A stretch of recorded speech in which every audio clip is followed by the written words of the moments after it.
Welcome to ACT Fitness Radio, the podcast teaching you to aspire, conquer, and transform your body and mind.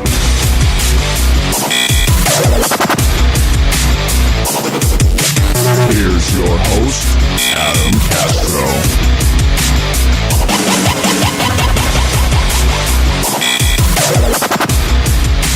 All right, what's up, everybody? My name is Adam Castro, and I'm here with Jaylene. Hey! And you are listening to ACT Fitness Radio, the number one fitness podcast in all of Whittier, California. Yeah. And gosh, today we have been needing coffee a little bit more than normal. I didn't get a lot of sleep. We just finished up an episode with BroCR Media, and that was a whole lot of fun. It was amazing. You guys are going to hear that episode later on in the week. Yeah, you are. And we just wanted to take the time to follow up on our last episode, which was talking about discovering your body. Mm-hmm.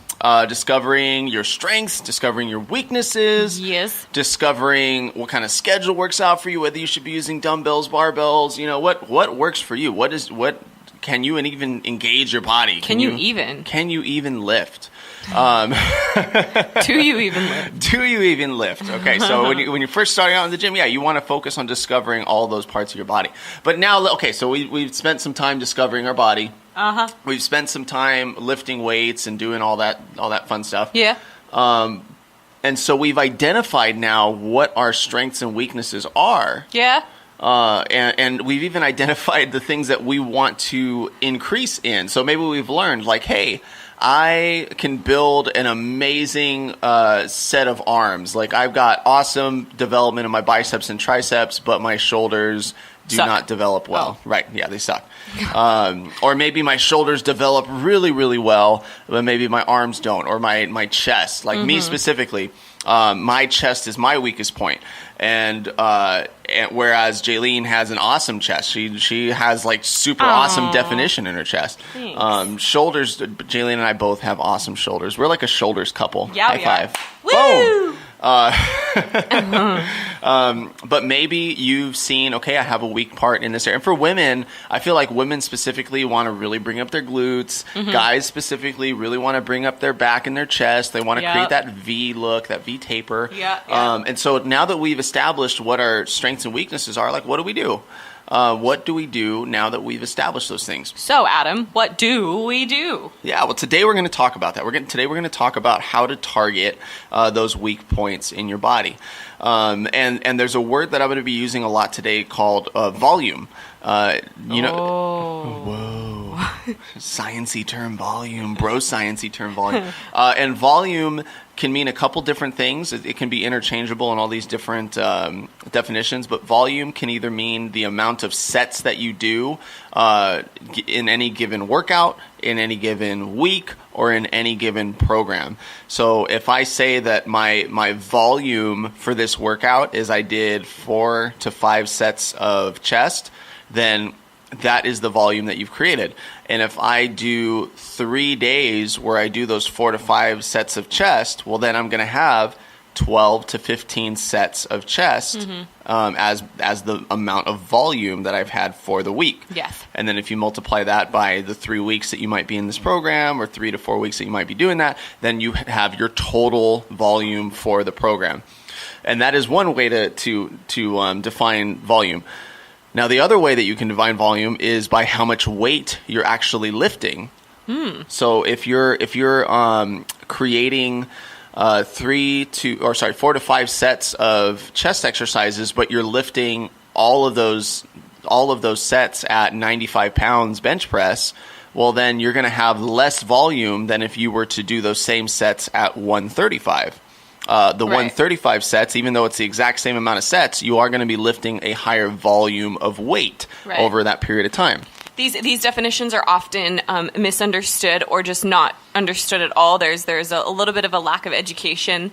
So I'm glad that you went ahead and defined those for us. Yeah. Oh yeah, because some people will just think volume is just doing more, just do more.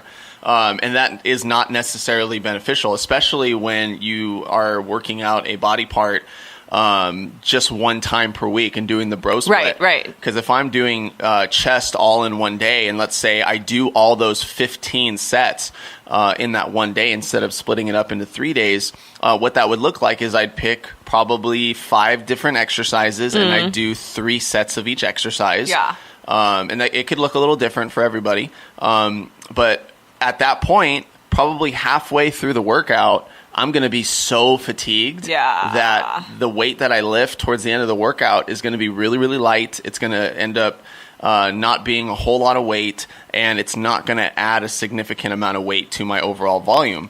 Now, it's definitely going to create hypertrophy. It's definitely going to help with the endurance of my muscles, but it may not overall help with the volume of my training. Whereas if I were to split that up into 3 different workouts, I'm doing the exact same amount of sets, but I will overall be able to do more volume because I'm going to be fresh every single time I go and I attack my chest.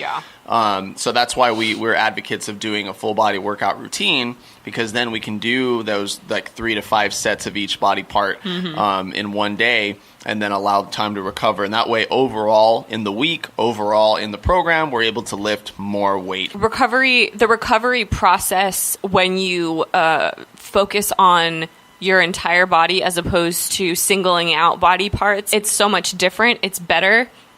And personally, I know this is not where our focus was today, sorry. But personally, I've found that as weird as it sounds, like my body just feels distributed differently. The muscle feels distributed differently. Body fat feels distributed differently, right? Like I don't look weird because... Well, no, I mean, it's not off topic, because it's what you're doing is you're allowing yourself to hit every single part of your body, your strengths and your weaknesses, evenly when you are able to do a full body workout and know how many sets every single time that you're doing. And you can go top to bottom when you start off your workout. You can say, I'm going to do this many sets of my lower body. I'm going to do this many sets of upper body, this many sets of chest, this many sets of back. You can really decide workout to workout how many sets you want to include. Right. And so there's a lot of freedom then with how to structure your workouts and structure your body and how to change your body. So like we had talked about for women and glutes, like if you notice that you don't have the butt that you want or don't have the glutes that you want, well then you will have to change the way that you work out to specifically target your glutes. Right. And the way that we do that is not by just working out our glutes. And I think a lot of women have an issue with saying like, oh, well, you know, my upper body looks okay. It's real small, fine. Whatever. It's fine. I'm just going to spend every single day on the Stairmaster and doing donkey kicks and band walkouts. Well, and a lot of that is just a misunderstanding of anatomy, period. Of misunderstanding that your quads are connected to your leg, your hamstrings are connected to your leg, your hamstrings are connected to your butt. Like working those things, work your butt. And it's going to make your butt look better if you work out your whole body. Like I don't think women don't necessarily look for that V taper. They look more for an hourglass shape.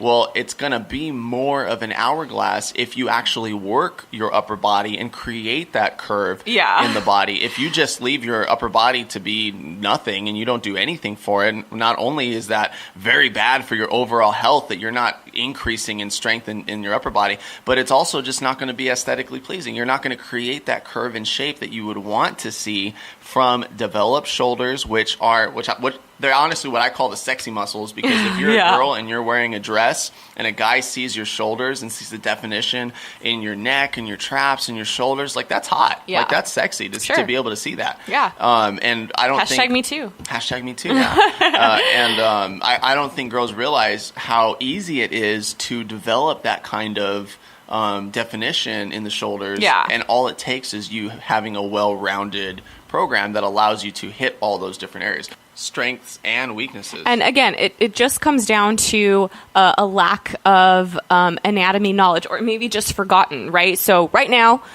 go grab your phone, go grab your computer, Google image anatomy, muscle, women, male, female, whatever. Yeah. So and if you you're can, a girl, like look up the anatomy of a woman, or if you're a guy, look up the anatomy of a guy. But specifically the muscle development of, if you're a female or male or whatever, to see what muscles are connected, where they're connected, how they work, what your body would look like with those muscles. And the connection between all of those muscles. And you know what's really funny is that usually when you look at an anatomy picture like that, it's not going to show some super, super skinny girl on those pictures. No. And it's also not going to show like some really buffed out person either. Right. Like it's right there in the middle. I think there's an importance to know that every single muscle on your body should be developed at least to some degree. It doesn't have to be crazy. Absolutely. It doesn't have to be crazy, but you should at least have evenness and symmetry and like just appropriateness in all of those different muscle groups. But what's really important is to know that these muscles are there. Yes. Your body has the capability of having these muscles. You were designed to be able to show for these muscles, right? So if you have more body fat and these muscles are completely foreign to you, this muscle development is completely foreign to you, that's not necessarily a good place to be. And you don't even need body fat to be in that kind of place. You can be really skinny and of the same mindset of people that we have talked to. We've heard it multiple times where someone is like, I don't want muscle here. Like, oh, I don't want to have these muscles here. Yeah, Too bad. It's on They're there. You. They're there whether you like it or not. Yeah. And that's a whole conversation for another time of like, should you be okay with not having muscle in certain places? Or should you be okay with having muscle in certain places? Yeah.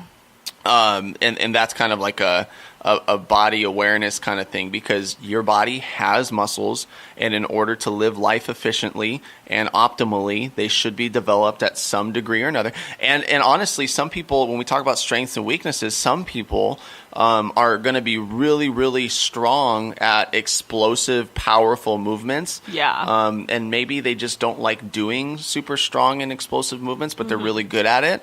And that's an awareness of your body kind of thing. And some people would love, like me, like I would love to be a power lifter and really super strong. Yeah. But honestly, I find myself excelling in endurance style training. Yeah, I find myself totally. doing pretty well with just putting my head down and continuing to go on and on and on through training. I probably have better slow twitch muscle fibers than I do fast twitch muscle fibers. Yeah. And so that is again a part of strengths and weaknesses.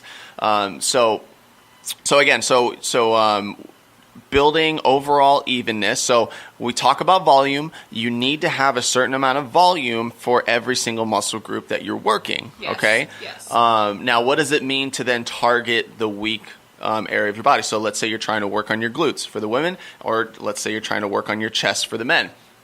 What that would look like is in every single full body workout that you do, you may, as a baseline, be doing 3 to 4 sets of pretty much every single workout of every single body part.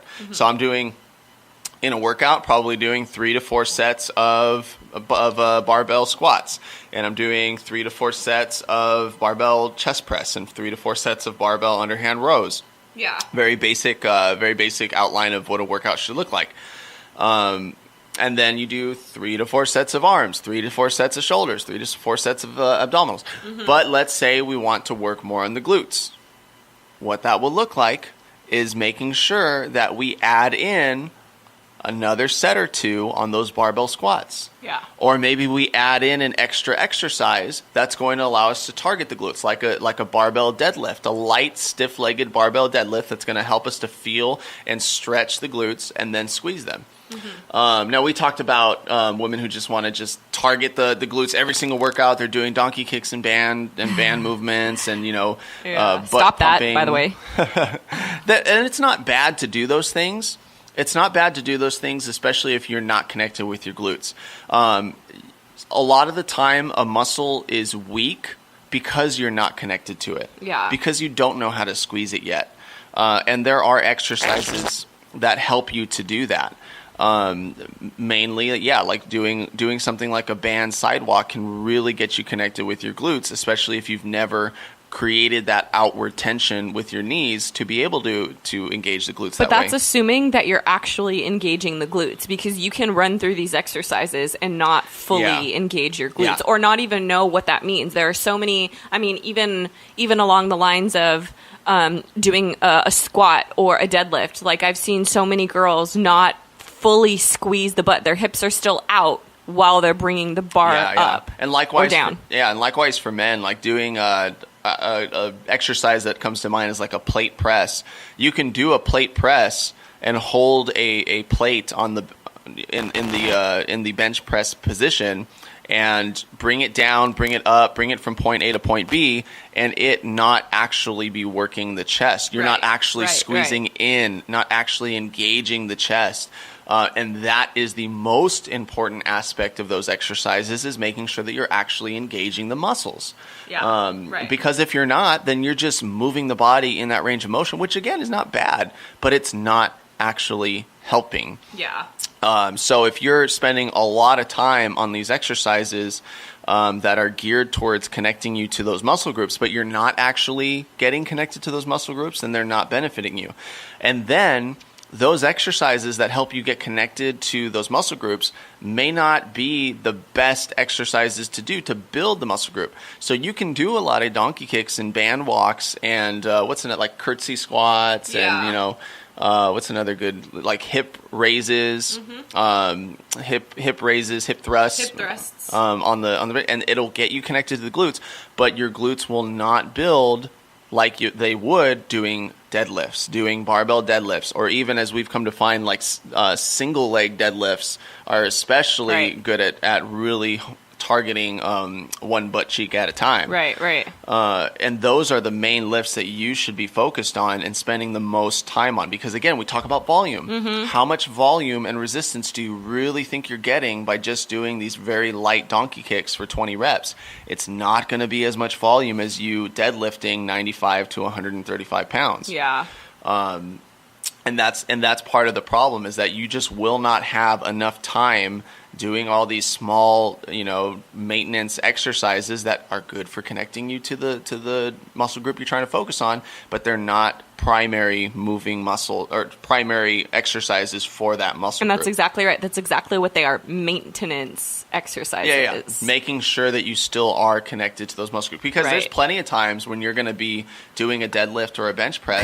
I would consider those to be like your accountability workouts, right? There's going to be plenty of times where you go to a deadlift and a chest press and your form is going to go to shit and you're going to forget how to engage the chest, and you have to back it up and go to those exercises and say, am I really engaging the chest, or am I just trying to get heavier weight up? Totally think of those exercises like that. So if you're doing donkey kicks as your main workout right now, like I said before, stop it. They are good, but they are maintenance workouts. They are to help you, like Adam said, remember, remind. And props to those Instagram girls who are actually speaking up and saying, like, do deadlifts, actually do your deadlifts. Because if it's not just for men. No. And if you talk about level of importance, yes, those big barbell movements are going to be more important than those smaller maintenance workouts. And it's not good to just do those small maintenance workouts, because all you're doing is just pumping blood into that muscle group, which is great. But it's not causing the most amount of change. And especially if that's a weak muscle group in your body, you want change. You want to cause change. And that will not happen by just doing these small exercises. Same for the guys. If you want change in your body, then you need to get good at those bigger movements. And by doing the smaller movements like a plate press or like cable flies, those are things that I have to do continuously, are doing exercises that help me to get connected to my chest, because I don't connect to my chest very easily. That's just not something that I grew up, I guess, engaging or doing. I have no clue. For whatever reason, I just am not connected with my chest as well as some other people. But for as much time as I spend focusing on how to engage my chest, I have to spend with those big primary movements that are going to cause the most change. and making sure I spend more time doing those things. So again, Yeah. we talk about overall volume. If you are focusing on one muscle group, then go ahead and do a couple more sets of that muscle group. Go ahead and implement that for another day. Maybe if you're doing 3 full body workouts, you're going to do 1 or 2 extra sets of that weak muscle group, and then on your recovery days, that's when you can start doing those smaller maintenance workouts, just to keep that signal going, just to keep you connected with that muscle group throughout the whole week. Yeah. That is definitely a way to target those weak muscle groups. Mm-hmm. And lately I've been reading the Arnold Schwarzenegger Encyclopedia bodybuilding book, and it's really cool to always go back to old resources. Don't agree with everything that's in the book, but there's obviously great wisdom from someone who has developed their body at the professional level of bodybuilding. And if you're not into bodybuilding, that's totally okay. Yeah. Like we talked a lot with obstacle course racers who may not care about how their physique looks. Yeah. They just want to perform well. Yeah. But there's a primary mentality to a bodybuilder of being connected with their body that everybody can learn from. Absolutely. And when you're building your body, which is what a bodybuilder does, they build their body. We can absolutely take tips from the bodybuilding community, especially when trying to bring up weak body parts and build those body parts. Right. So this is one thing that Arnold Schwarzenegger had said in his book, and I'll do the best I can to create an Arnold Schwarzenegger voice here. Make it theatrical, please. You have to do the bodybuilding. So should I do this in an artist? Should I do it? Yeah, do it. All do right, it. Make it all right. theatrical for us. Come on. There we go. Bodybuilding is as much an art as a science, so you can't always be governed by a rigid and unchanging program. From the first day you walk... Okay. I'm sorry, never mind. I'm not going to do that. Okay, so Arnold Schwarzenegger... Good try, though. That was pretty good. Yeah. Okay. From the first day you walk into the gym, it may be apparent that that one body part or another is much weaker than the rest. One basic method of correcting such imbalances is by using the priority principle. Work on your weak areas first, and when you're fresh and capable of generating the greatest amount of intensity. Or arrange your split schedule so that you are training only the weak body part in one of those sessions. So again, training it first when you're fresh. We talked about when you do the body part split and you just focus on one muscle group the whole time, that later on in the workout you're going to be fatigued. Yeah. That's not as big of a deal if you're doing those maintenance exercises. You can focus on that one body part on a maintenance day. But if you're doing a full body workout and you struggle with building chest development, go ahead and start with those chest exercises. Mm-hmm. And if you feel like you struggle with building glutes and building a strong lower body, then go ahead and focus on those lower body movements first. Prioritize the weaker muscle groups so that you can actually build that part and apply your fresh body to those exercises, and that way you're not fatigued throughout the rest of the workout. Absolutely, yeah. So I hope this is helpful, you guys, targeting your weak muscle groups, targeting and building these weak muscle groups. Don't just focus on that. I mean, again, we still want to be able to work the full body and know what is an appropriate level of volume for each and every body part that you're trying to work on. Yes. And this episode was mainly talking about this in the aesthetic, in means of aesthetic kind of perspective. Sure. It's going to be completely different for performance perspective. Yes. If you're trying to perform in a certain way, like we talked about explosive and endurance. That's a whole nother conversation for another podcast.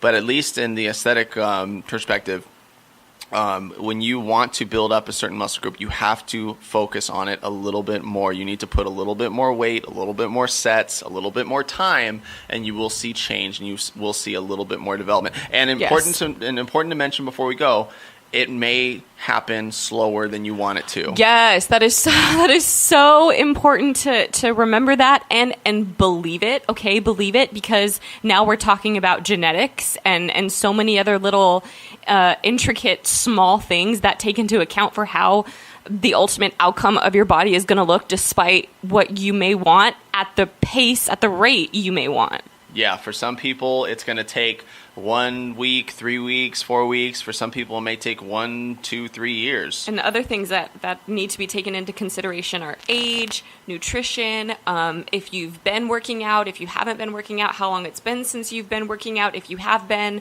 surgeries, injuries, just so many things. So many things, so many factors. And we'll definitely have to have another episode where we talk about genetics and how that plays into your strengths and your weaknesses and how to optimize your training based off of your specific genetics. Yeah. But for now, you guys, I hope this episode was indeed helpful to you in targeting your weak muscle groups. And if you did enjoy this podcast, then be sure to leave us a 5-star rating and review. And that review just may be featured on our next podcast. That's right. And if you'd like to be informed when new episodes arrive, then be sure to subscribe to ACT Fitness Radio.